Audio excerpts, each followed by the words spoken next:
Yo. What's going on, guys? So today we're going to talk a little bit about the Lakers, the current set of the Lakers, and talk about AD's injury. So first of all, let's get straight into it. Tell me about AD's injury. Bro, so let's talk about the fact that we're super happy because Argentina was about to win.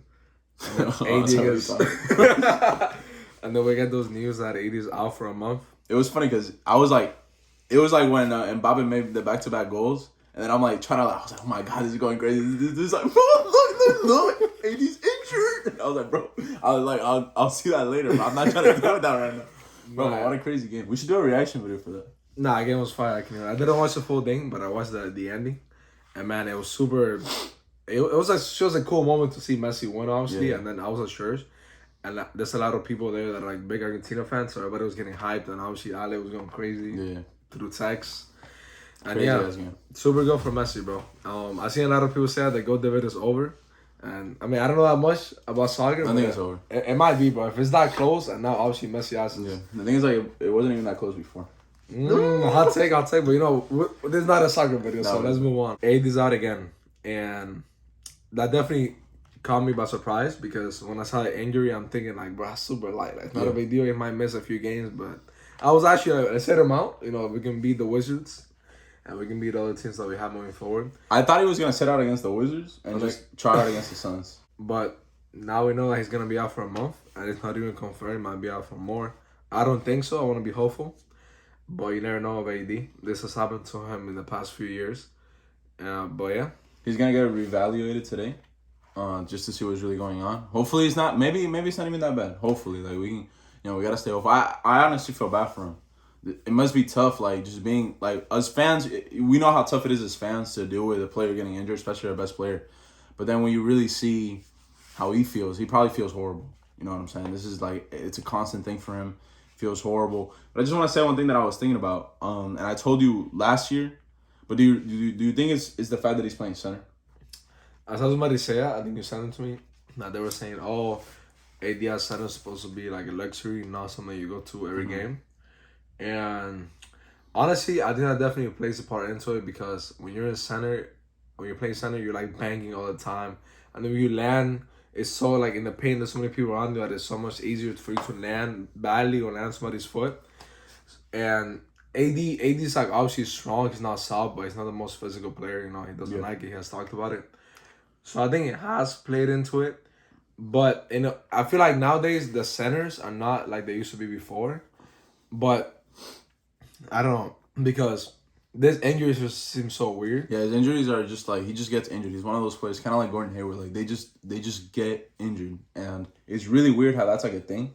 It's just like they just get injured. Like there's some players that literally just don't get injured. Like what we barely see Giannis get injured, for example. Yeah, he was crazy. Russ, the guy that barely gets injured. Like, but then you see like players like Anthony Davis, Gordon Hayward, players like that. They just get injured all the time. Too. Yeah.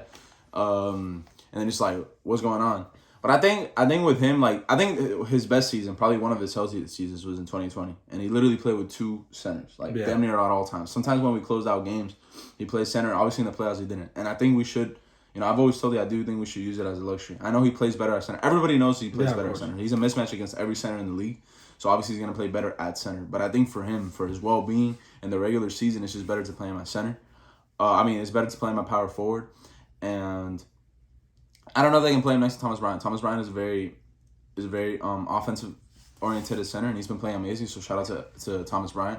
But maybe you can go out there. I honestly think the best center to put next to him like is Miles Turner. Yeah, of course. Because he just fits so well with his shooting, his size, and his shot blocking ability.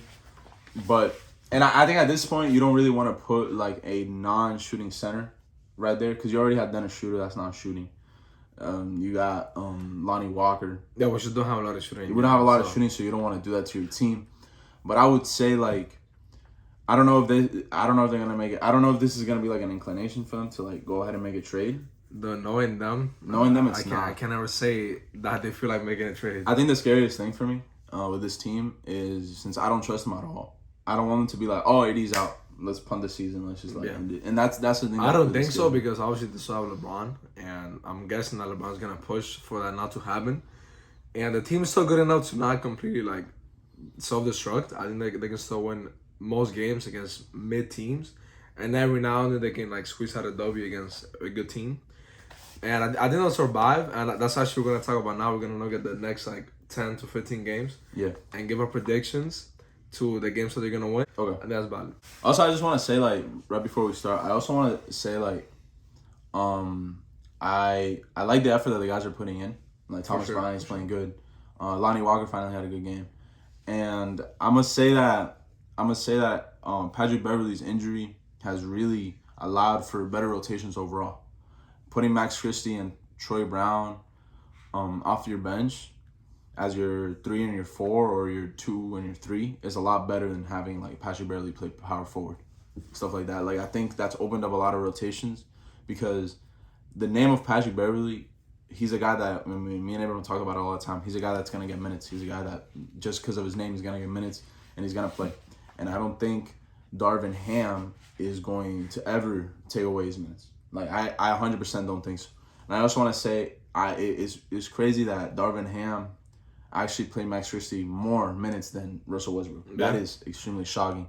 So that's one of the things that I love about Darvin Ham. But I think taking away all Patrick Beverley's minutes, I don't think so. And I think Patrick Beverley is probably 100% going to get traded. Yeah, he should. He should. Yeah, he really should. Just because of the guard depth. And Kendrick Nunn, too. I feel like those players, I like Patrick Beverley, but it just doesn't fit. I like the idea of getting him. Maybe if our team was different, then he could have worked, but not with this. But anyways, let's get straight into it. Yeah, so obviously when I won a 2-game win streak, we had a fire game against the Nuggets, and the Wizards game yesterday, it wasn't pretty, but we ended up winning. Yeah, and that happens. Those people were looking for they're about to lose 10 games. You think they want to lose 10 games? Nah, yeah, of course. They were trying, of course. Yeah. Okay, so today we got the Suns. Mm-hmm. Obviously we're gonna expect an L, and then after we got the Kings, and obviously the Kings have had a pretty good year. But honestly, I think we could beat them. I feel like the Kings are a team that always beats us, and I feel like they're a team that low-key tries hard against us. Mm-hmm. So I don't know. It could be back-to-back L's, but I feel like we can win one of those. Hopefully, maybe. Yeah. Hopefully we can win both. Yeah, you never know. I just feel bad for LeBron. He has to take in a lot of Yeah, but I kind of like the way LeBron's playing right now. He's obviously playing good, but it's not. It doesn't seem like he's trying now, or it seems like he's taking mostly shots. Dennis is playing better too, and he's shooting good, and he's shooting better. Yeah, from 3, which is like I like that. And then Lonnie too. I think Lonnie and that starting lineup with LeBron, AD, Dennis, and stuff. I feel like that's not really letting him. Like we're just using him as a 3-and-D guy, and so maybe now that he has more since AD's out, he has more time, more like he can score more. Hopefully he did play better. He had dropped 21, so hopefully he continues that, and then maybe once it comes towards the end of the season, we make a few trades. Hopefully he's actually like our 6th man, something like that. Then he can just go off and score. Yeah. So then after we got the Hornets, that should be a win. Yeah, that should definitely be a win. Let's not talk about it too much. Like the Hornets have played bad this year, and that's it. The Mavericks. I was telling Ale that I think we're gonna win because it's Christmas. And I feel like we usually beat the Mavericks. Yeah, that's true. That's a team that we usually beat. That's nice. And they don't really have a center, so we're going to attack the pin a lot. And obviously LeBron can have a good game against them and everybody else. After we got the Magic, and the Magic have been going on. They have been playing very well. And they do have a lot of centers. They do have they have a lot of big men in general. So I would have loved for this to be like, let's just win this easily. Yeah, but you never know. At this point, it's not looking like an easy win. I mean, this year, no team is really an easy win. Yeah. Because even the Rockets have actually been winning some games too. This is the NBA right now is. This has been a weird year, but I would say like the competition this year has been incredible. 100%. Yeah. So then we got the Heat. We're actually gonna go to that game. Yeah, we're gonna go. I'm very excited for that. Yeah. And it sucks that we're not going to see AD because we went last year and couldn't see AD either. But that game, that's another game that is up in the air. It's super up in the air. The Lakers and the Heat have both kind of had like a similar year, like in terms of record and stuff, that both been a bit disappointing. Yeah. And if I had to be honest, I think the Heat are going to win. But I wouldn't doubt it if the Lakers were able to win that one. Then against the Hawks. I don't know. I'm glad that Trae Young's playing bad just because I don't like him. I don't like his attitude. I know that sounds crazy. Yeah, but I don't it's like just his a fact. attitude. I don't like his attitude. He's annoying. But I think that's another game that's up in the air. That's a team that can obviously go off and score. They have 2 all-stars, basically. And they're like the top 4 team in the East right now on the low. Yeah. So Another up in the air game. All these games are up in the air. Next. Then we got the Hornets and the Heat again. Okay, I think if we don't beat the Heat and every year for like the longest, it's felt like we've won once and then lost another one. Yeah, won once, lost another one. So like last year we beat them in LA. The year after, but then we lost in Miami. Then like that. So I think one of those two games we're gonna win for sure. Out of them we're gonna lose them twice. And the Hornets, well, obviously we could beat them again. And then we got the Hawks and the Kings. It's actually like the same team. Yeah, I feel like that's happened a lot this year. Yeah, we all complained about it. I don't feel like the Pelicans and the Spurs played like 3 times. Yeah, and the Spurs, we played the Spurs like back to back. That's crazy. But yeah, then we got the Hawks and the Kings again. And honestly, I think we're gonna leave it there because it just seems like it's like a lot of repeating teams. Yeah. But if I had to get, let's just look at the games and give like a prediction. So I think we can go 500. Like 5-5. Yeah. Okay, so I'm gonna be hopeful and say 6-5. Yeah, I just feel like it's super hard sometimes with this team. Like I honestly thought like that this game they were gonna fold. I guess it was just keeping a bug. But LeBron almost folded at the end.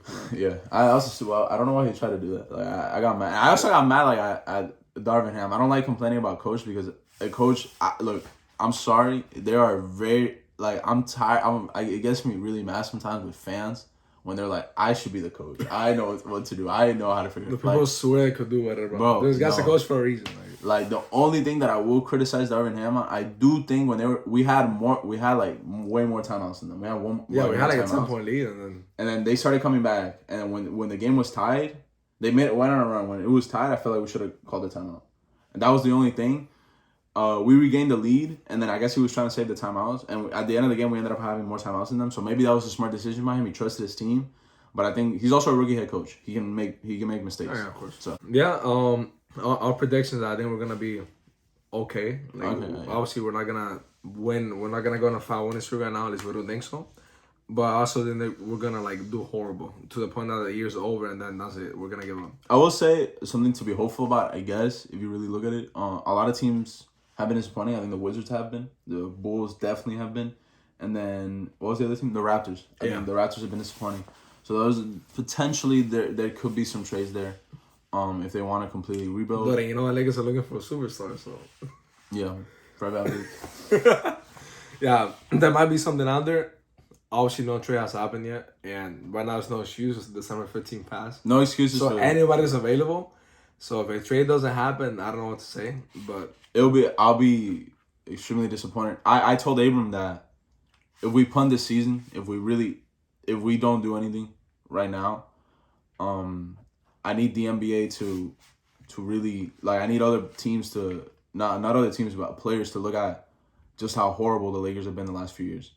Like their front office has been terrible, horrible. Like the moves that they have constantly made have been pathetic. They've been extremely horrible, and I just want these aren't the Lakers of the past. I just want people to understand that, and it sucks because this is a team that has always found a way to get superstars. Have always found a way to win. They've never cared about picks. They've never been like that. This is a team that barely drafts. Like one of the only people that they draft is like Andrew Bynum, Kobe Bryant, stuff like that. Like Magic Johnson, but like most of our best players, Pau Gasol, Kareem Abdul-Jabbar, people like that. They're people that we have gotten through trades: Shaquille O'Neal, LeBron James, Anthony Davis. So I think it's like it's it's disrespectful to Anthony Davis and LeBron James to not make any moves. They tried the Russell Westbrook thing; it didn't work. All right, you clean your hands about it and you trade him. It's really that simple, and I understand that the future. I understand that you care about your future, but you have Anthony Davis. And LeBron James. Well, he won't be there in the future. You will have Anthony Davis. All you need to do is just say, I trust myself. I trust my Lakers. And if other players, other teams see that we are willing to put stars, good role players and just good players around my players, that they will want to come here because we will guarantee them that we will win and we'll do the moves necessary. This is looking like complete incompetence by the front office. It's looking like incompetence by Jeannie Buss. I've said it a million times. You don't surround yourself with friends, with yes people. You don't do that. You surround yourself with people that know the game, people that are going to tell you straight to your face, yo, like, you're capping. And I just feel like, bro, it's like, I think it's crazy to me. Like, bro, you're going to have Anthony Davis in the future. You can't be worried about 2 first-round picks that you're going to have Anthony Davis. You're going to be fine. You're gonna have when LeBron leaves. That's $50 million you're gonna have in your space. You can get another star. Like what if Anthony Davis continues to play good? What other stars not gonna want to come to LA? Yeah, what I was saying is that obviously I'm not a Lakers fan. I'm only I am, but I'm not a Lakers. I wasn't a Lakers fan before LeBron got to a team. But I'll definitely say that I haven't seen a LeBron team be so disrespected like this Lakers team has been the last few years. Yeah. And obviously before, even when the Lakers were, but yeah, as I was saying, the Lakers have been a laughingstock in the past 2 years. And that sucks because they've always seemed like a good free agency destination, a team that every star wanted to go to. Yeah. And now, like, I go to First Take, I go to TNT, everywhere, like, people just making fun of them. People are, like saying that they're not doing anything. And that sucks because a great franchise is being tainted right now. And you have LeBron and AD. It doesn't make sense. How do you have 2 top 10 players in your team, but you're under 500, you haven't made any moves? So, like, I agree with everything that Ale was saying. I don't think worrying about the future that much makes sense because you're the Lakers at the end of the day, and you can figure out once LeBron leaves, if AD decides to leave or not, eventually you're gonna get another star. But you're not gonna get another star if you keep treating the stars you have the way you are right now. Bro, and you know how, like, LeBron leaves to say, he's like, hey, listen, Rob, thank you. I want to see if I can maybe go to Chicago. But then you trade him. You trade him. That's 3 first-round picks right there, bro. You think you can't get 3 first-round picks for Anthony Davis? Bro, get the fuck out of my face, bro. That ass, bro. 3 first-round picks. You already saw what you traded for AD. You traded, like, your whole team. Yeah. I know the teams. And this has been his best season. Yeah, like, you know, obviously he got injured now, but he got injured a bit because of your fault. But, you know. Yeah. It's complete incompetence. You don't want to see this from one of the league's best franchises. The league is better when the Lakers are better.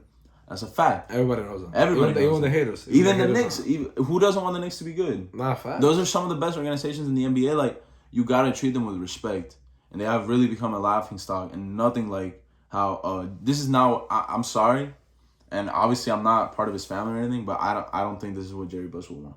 Yeah. But anyways, anything else you want to say? Yeah, that's pretty much it, man. We went a little bit of a rant, but it's sorry needed. Yeah. We've been very frustrated for the past 2 seasons. Extremely. And obviously we're always gonna watch the team. We love it, but like we can't ignore it. It's hard, and this is a team that's feeling hopeless right now. Yeah. To be honest. Peace out. Peace out.